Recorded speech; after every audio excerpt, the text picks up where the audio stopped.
All right, joining me on the phone now, Tucker Carlson. You can find him now these days at tuckercarlson.com, which is where you can subscribe to the Tucker Carlson Network. Tucker, thanks for doing this, man. Good to talk to you today. Oh, it's my honor to do it. Are you kidding? It's my favorite radio show in the world. So thank you for having me. Oh, man, thank you very much. Hey, first of all, it's always tough interviewing you, I have to admit. I don't know if you have this experience, but since I've known you for so long, I worked with you, and I'm pretty much aware of most of the things you believe in. It's actually kind of challenging to interview you because in an interview, you're trying to plow new ground. And I honestly, sometimes I run into, I'm like, I'm not sure what new ground I should cover with him. Yeah, trust me, I talk too much already. So I have left few things unsaid in my life. Well, let's begin with a conversation we haven't had, which is the breaking news last night that Colorado has decided, a series of left-wing judges, to purge Donald Trump from the ballot. They don't want voters to have the choice of Donald Trump in the interest, of course, of defending democracy. I was digging into this, and I discovered, you might not be surprised to find out, that basically this is all big national left-wing operation run by the David Brock crew and literally the organization crew and all of their left-wing dark money donors. This isn't about democracy, is it? Well, of course, it's the end of democracy if it happens, and you sort of mourn the fact that as Trump is being targeted because those letters shut a lot of people's brains down, and their only goal is to stop Trump, and certainly a lot of Americans agree with them on that. So people don't pause long enough to think about what this is. I mean, as a legal case, and I say this as a non-lawyer, a confirmed non-lawyer, it's ridiculous. They're citing the 14th Amendment, which was written in 1868 to prevent former Confederate officials from holding office. But the 14th Amendment specifically does not apply to the presidency. Okay, so it's inapplicable there. The third section of that amendment refers to insurrection, which is why they've been calling Trump an insurrectionist for 3 years, since January 6th. He, of course, did not lead an insurrection because he wasn't there. He called for peace, and whatever happened on January 6th, 2021 was not an insurrection. It wasn't. The people didn't have guns, and there was no plan to overthrow the government. Those are confirmed facts. So it's not an opinion. They had a years-long investigation into it. No plan. So it was not an insurrection. Trump did not lead it. But the most significant fact to me is that Trump has never been convicted or even charged with insurrection. And so what they're saying, and what ghouls like David Frum and the Atlantic magazine and the rest of the chorus cheering this, what they're saying is that it's okay to punish someone for a crime he's never even been charged with, much less convicted of. So, okay, is that the standard? If Joe Scarborough doesn't like you and does a particularly fiery segment on Morning Joe, does that mean that you can be sent to prison? No. You have to be charged and convicted with a crime in order to be punished for it. You can't punish people for crimes they haven't been convicted of, period. Or else the entire justice system is meaningless. That's the question of democracy. Democracy is a system, and there are varieties of it. Well, there haven't been many democracies in human history, but to the extent we've had them, the core idea, whatever the system, whether it's a direct democracy or representative democracy, is that every citizen gets to vote, and that's how he expresses his wishes, and the government reflects those wishes. So if people are prevented from voting for the candidate of their choice, it may be a lot of things. It's not a democracy by definition. It can't be a democracy. You can't prevent people from voting for the candidate of their choice because the people rule. Mm-hmm. And so this is the end of democracy if it happens. And of course, it's being orchestrated by the self-described defenders of democracy. And the last thing I'll say is that it proves what a lot of us have begun to suspect, which is whatever they're accusing you of is exactly the crime they're committing. So they're running around saying they're defending democracy against the wreckers of democracy, the threats to democracy, when they're literally trying to end the precept that defines democracy, which is you get to vote for your choice of representative because it's your country. But no, you can't. You're not allowed to vote for this person because people on TV don't like him. Never been charged, never been convicted, but the Colorado Supreme Court, which is a very official sounding body, though unelected, has confirmed that the accusation is enough to punish someone. And I just think this is like the end of our justice system and the end of representative democracy if it's allowed to happen.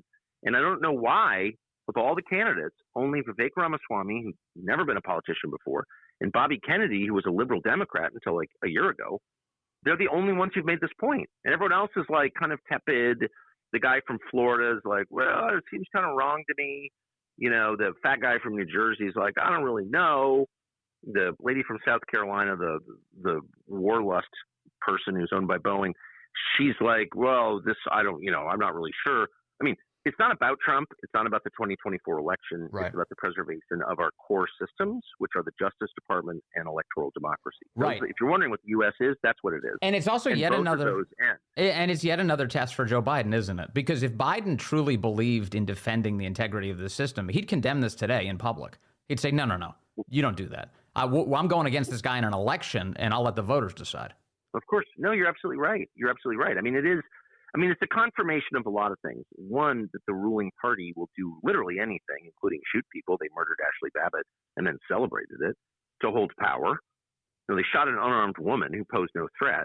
Was like 5'5", a military veteran, and then they cheered it and called the guy who murdered her a hero.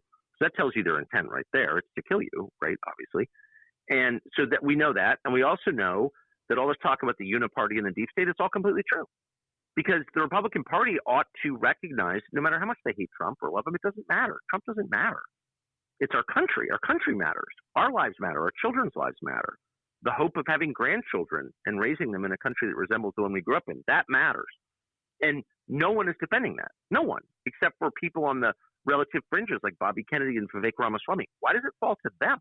I don't understand. Like, where are the leaders on this? Where is Mitch McConnell? I know he has senile or whatever Mitch McConnell's problems are, closeted, lots of problems. But why can't Mitch McConnell stand up for the country? But he won't. Where's Paul Ryan? He was like Speaker of the House. Not a word. Where's former President George W. Bush? Where's Clinton? Where's Obama? And as you said, where's Biden? It's really scary. They're all in it together. And there's no demonstration of energy or love for this country. That's one of the obvious features here, because we see, for instance, after the war in Ukraine starts, everyone's wearing Ukrainian flag lapels. You see during the 2020 riots, everybody's taking knees in the Congress to support Black Lives Matter or whatever.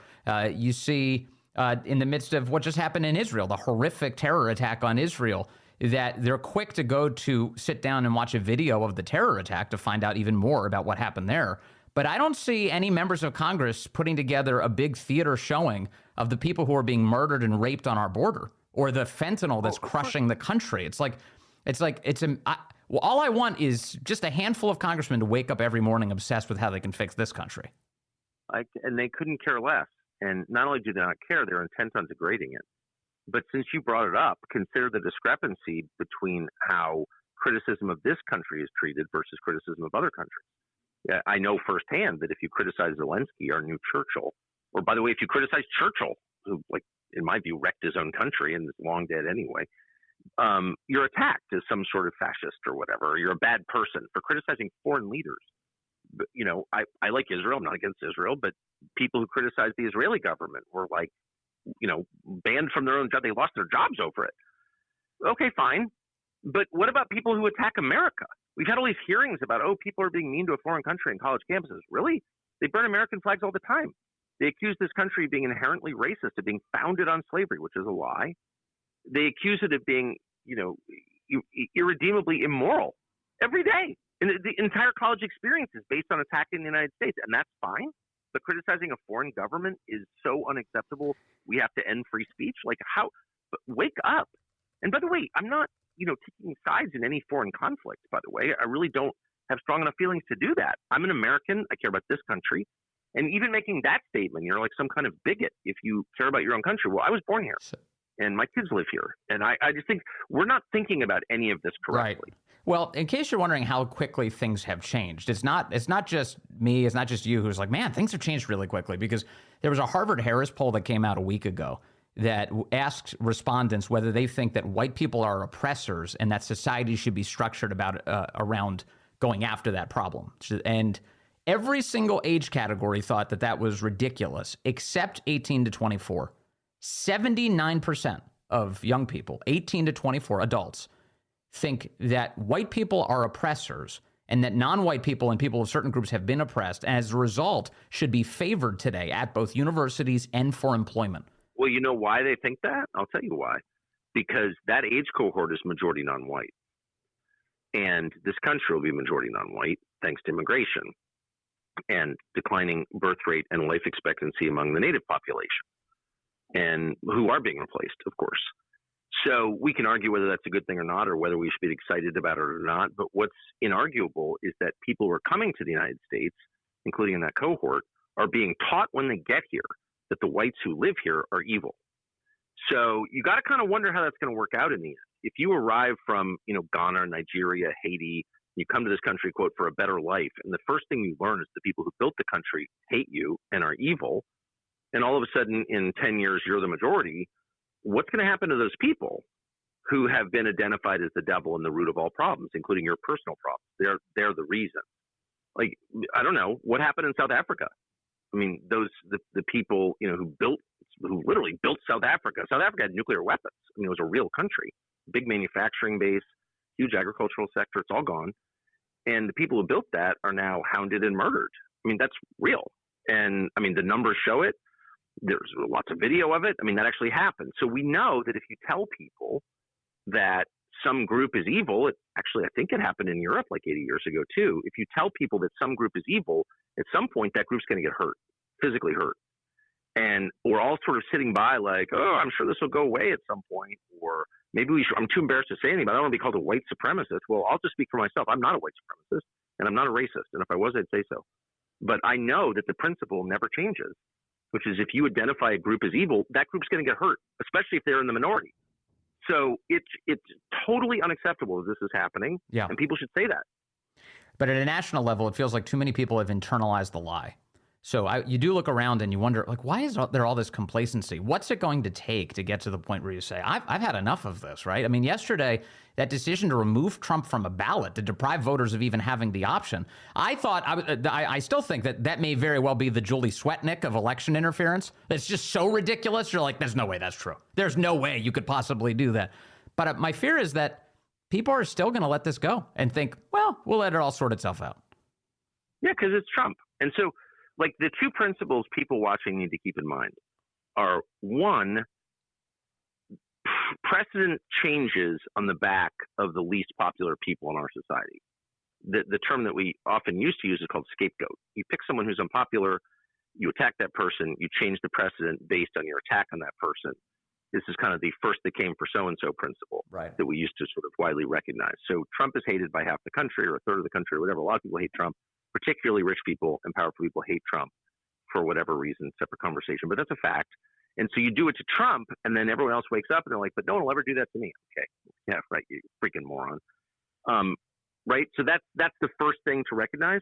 The second thing to recognize is that every bad thing in this country is done by harnessing our best impulses.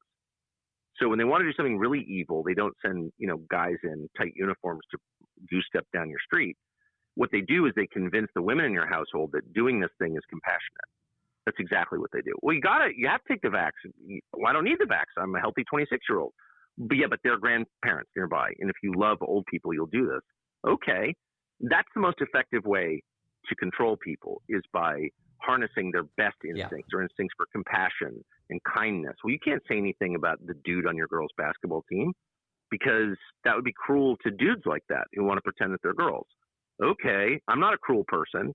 So you have to keep that in mind. Yes. That when they appeal to your compassion, your decency, your politeness, your best instincts, those are all great things. They may be trying to subvert those instincts for evil ends. Yeah, they're exploiting your decency.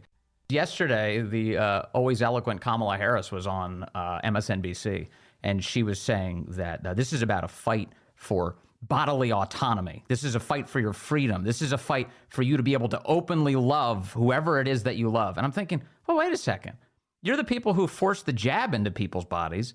You're the people who wouldn't even let people hug their grandmothers as they died. What do you mean openly love whoever they want to love? This is the opposite. It was Kamala Harris who kissed her husband with a mask on. Now, I think they both wanted that. No one wants to kiss Kamala Harris or her husband. But right, the bodily autonomy argument is now ridiculous post-vax, obviously. But I think it will be employed again for a very specific aim, which is to allow the government to kill you through state-sponsored euthanasia. And this is happening at scale in Canada. Right. Tens of thousands of people, 50,000 people have been murdered by their own government. And life expectancy is dropping there. Yeah, because the government's killing people. Yeah. Because it's cheaper. By the way, none of those people are immigrants. They're all people born in Canada. But yeah, look at the demographic of people who are being killed by the government of Canada. But that's all about, your control over your life. Okay. No, it's about treating people as disposable objects who have no inherent value, don't have souls, and killing them because they're too expensive to deal with. And also they have these old-fashioned ideas about rights. They might speak up, or so let's just kill them. And they have, and they're doing it. And they're going to do that here. You watch. So you mentioned inherent value in souls. So let me jump off of that and ask you about, after you were fired by Fox, although you're in a weird holding pattern with them, I think, right? There's some sort of contractual arrangement, but you are not on Fox. So are you officially fired or just sidelined in a weird way? Well, I mean, I never violated my contract, obviously, and no one claimed that I did. Yeah. So I had a contract and I just didn't violate it. And so, as far as I know, I mean, I haven't been hemmed in really in any way. I don't, probably if I went on cable news, there would be some question about that, but right. Contract or not, I spent 27 years doing that. I don't really have a great desire to do it again. Yeah. Just because I've done that, I feel like I've eaten enough Oreos in my life. I've consumed enough vodka, and I've done enough cable news hits, so I can leave all those things behind because I've done that. Also, I get the sense they don't want the hassle of attacking you for doing your own thing. But I don't. Just to be clear, I don't want to attack them because I think it's unseemly to attack former employers. I don't think that enhances you at all. It makes you look petty and small because you are if you do that. And moreover, if I'm being totally honest, I'm not really mad at them. I'm happy with my life, much happier than I was. And I'm grateful to the Murdochs for giving. I mean, I got a lot out of that job. A lot. I got to do super cool things. I got to say what I thought in public. They never bothered me. And so, why would I be mad at them? They really helped me a lot. I mean, I disagree with a lot of things that they're currently doing. I don't have a TV. I don't watch it, of course. But I disagree. But I'm not. But in the way that they treated me, my arrangement was really simple from the day I got there 14 years ago. I'm going to say whatever I think is true. And if you don't like it, just pull the plug, take me off the air. I will say, you know what I mean? I will say, I did. Sorry, but I always thought you were going to be fired. To be honest with you, yeah, me too, of course. My impression was always that this is not going to end well. It's not like they're going to amicably go away, separate, go separate ways. And thanks, Tucker, for everything. Tucker retires on his own terms. I always knew you would leave under some unusual circumstance, but I thought it would be much more dramatic. I thought it would be that you said something so obviously not allowed to be said on the air. You're not allowed to say that. You've got to go. It wasn't anything like that. In fact, it ended with just mystery. But even that, and it's still a mystery, and I'm being honest, as I try to be always, I don't know why they canceled my show. But I'm just so grateful, and I've said this to my wife many times, that I wasn't, I didn't have a self-inflicted scandal. I mean, that's the nightmare when you sleep with a makeup artist or show up drunk to work, or I've seen all that a lot. Yeah. And no, I mean it. And I didn't want to behave in a way that would embarrass my children, particularly my many daughters. So I was grateful to get out of that without being destroyed as a person. I mean, they called me a racist. You're a racist, okay? Well, I'm not a racist, and everyone knows that. So yeah. So I asked you a moment ago before I slipped off into a tangent about Fox about human worth and the soul. And I've noticed that in your public addresses lately, you've been talking a lot about your consumption of the Bible, that you've been reading the Bible with some passion. What caused that? Why did you crack open the Bible and start reading it? And what are you looking for, I guess, is the question. Well, I don't really know why I decided to do that. I just felt moved to do it. And it seemed a little strange. I was 53. I've been doing it since February, so I'm not good at math, 10 months, I guess. But I had made it to 53. I'm a passionate reader, and I read all kinds of things intentionally, and I'd never read the basis of Western civilization, which is the Bible. And I didn't want, I don't trust, I'm pretty hostile to a lot of clergy, if I'm being honest with you, and I didn't want anyone influencing my views on what was in there, because I just don't trust anyone right now. I hope to regain trust. But I thought I'm going to read it, cover to cover and see what it says. I just want to know what it says. And then, and I'm Protestant. So this is my tradition anyway. So I should just read it and be serious about it and just bang the whole thing out and see what I think. And it's just completely blown my mind. I haven't really talked to anyone about it other than my wife. but I haven't like gone to a study or read supplementary materials. I've looked up a lot of historical stuff because I'm interested, but that's kind of it. But I would just recommend it to everyone. It's even if you have no, inclination toward a faith of any kind, it is the basis of Western civilization. It's clearly true. I mean, that's my conclusion. I don't know what most of it means, of course, but this is it's a lot heavier. It's a lot wilder. It's a lot more interesting. It's a lot more radical than I ever thought. And actually, it made me hate the church that I grew up in even more. I didn't think that was possible, but I now do, because they shielded me or hid from me the most interesting stuff. Like, I can't believe this is in there. What? I mean, I was reading Proverbs. I read the New Testament first. I'm reading the Old second.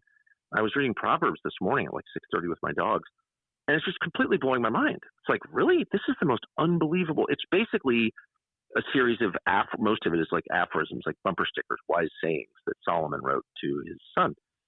And they're so deep and so smart that I'm like, why isn't this everywhere? I mean, you don't have to be a Christian. This was written by Jews for Jews, by the way. It's not a specifically Christian document, but it's all true.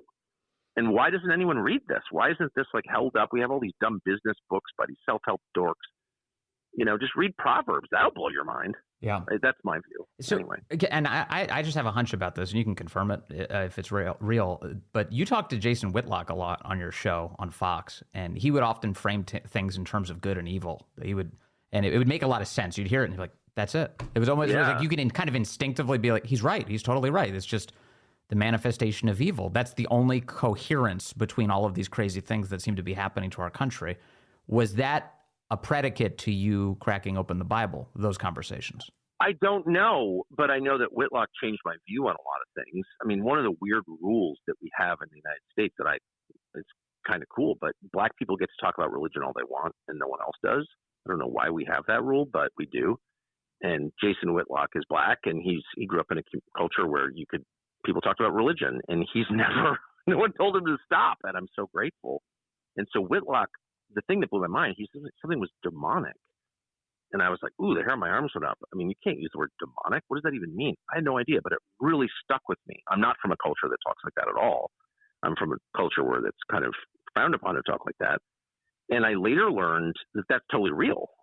That there is, what the things we can see with our five senses are not the sum total of what exists. Okay. And anyone who thinks otherwise is a freaking idiot. And there's evidence all around us that people are vessels. People have their own impulses and free will exists to some extent, and this is my view, but that they are vessels through which good and evil flow, obviously. And all of us have experienced that. That what he was talking about is a real thing. People can use different names for it, but there are forces all around us at all times acting on us from outside. This is not the id or the superego, okay? This is the Freudian explanation, and I actually like Freud, but doesn't sort of answer this question. Like, what is this? It's from outside of us. And if you open your eyes to it, you see it in other people. You can feel it in yourself. It's absolutely real. You don't have to be a Christian to believe that. By the way, every culture on the planet believes this and always has, except ours for the last 80 years. So everyone knows that there are forces that are not human that act on humans. Yeah. And we just started, since we dropped the atom bomb on Hiroshima and decided we were gods, we've pretended that's not true. But, wise people look at us like the idiots we are, because of course it's true, and no one's ever doubted it. And again, you can feel it. So to start with that statement, there are forces outside of us that we can't see, that are not human, that act on us and that influence our behavior. Is that true or is it not? Ask yourself in some quiet place if that's true. Have you felt that before? And of course, every single person, if he's being honest, will say, of course I know what you're talking about. Well, what is that? Whitlock called the bad forces demons. I think that's a fair word to use. Yes. Maybe you've got a better word, but it doesn't make it any less true. Well, and that influence, whether it's for good or evil, is often the result of words, the spoken language. So, yes. So what you and I began with, which is, the kind of all of the obvious ways the left is lying to us, that they're actually doing the things that they're accusing the right of doing, is It's kind of a species of the way Satan talks throughout the Bible, which is that he's like constantly, when you have dialogue from Satan, he's misleading the people that he's engaging with. And Jesus Christ is the one who's strong enough to withstand it. He's able to throw him off, but Eve isn't. And in other words, mankind isn't. and often falls for it. And, we have this tool, don't we? The ability to speak to one another, to kind of influence one another into ways of thinking. And boy, it is so often abused. And I feel like that's one of the big reasons we're here. Well, words are more important than we give them credit for being. I mean, they have their own life. They exist independently from us once we utter them, and they can change history. They're far more powerful than arms, than guns or bombs. They endure. We have most people have literally no idea what kinds of weapons were used in the most famous battles in history, but we know a lot about what people thought from 3,000 years ago because it's written, and those words endure, and nothing else does. The buildings don't, but the words do. And so, yeah, words define you, the words you speak. And this is a huge struggle for me since I talk too much and I can be careless with words. And I've uttered a lot of words I regret. I've uttered more words I regret than I've committed deeds I regret. And I think the words have been more important. So that's worth keeping in mind, I think, all of us. Yeah, for sure. All right. With that, I know your time is limited. We're really grateful to you, Tucker. Congratulations on your new venture. I want people to know that they can go hear a lot more from you by going to tuckercarlson.com and signing up and being able to get your unfiltered views.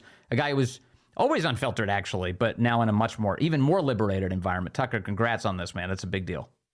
You're the best, Vince. Thanks a lot for having me. Every time I come on this show, I get more texts than from almost anything. I don't know how many viewers you have, but they're listening very carefully. I'm so grateful, man. Always good to talk to you. Please do it again soon. Thank you very much, Tucker. Thanks, dude. See ya. All right. Be well. Bye-bye.